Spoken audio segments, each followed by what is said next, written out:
Hacerse más, bastante más, porque al final no todo el mundo busca lo mismo. Yo, por ejemplo, a mí sí que me gusta pues ir a conciertos de rock, ir a conciertos de todo, pero de vez en cuando también, como a la gente joven, debería gustarnos este tipo de eventos tranquilos en los que aprendemos ya sea de la cultura argentina, de la cultura de allí, y tenemos ganas de ver cosas nuevas, pero al final siempre acabamos viendo lo mismo, y esta es una oportunidad de ver algo nuevo y desconocido para nosotros.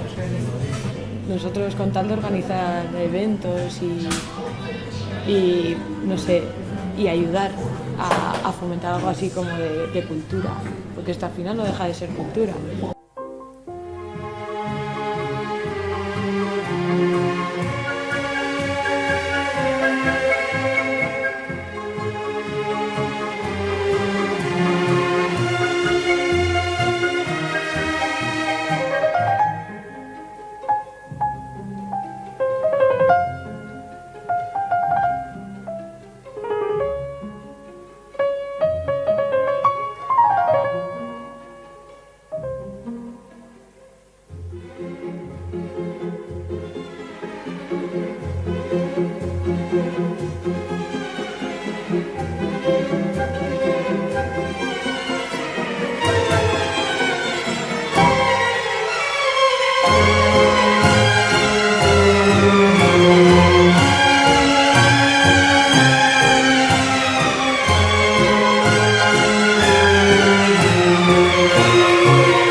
Oportunidad excelente, son películas muy buenas, muy rebuscadas, muy especiales y bueno, pues a disfrutarlas. Me parece que es una cosa que no se ha hecho en Vitoria. La cultura tiene que llegar al barrio, tiene que llegar a lo de abajo, ¿no?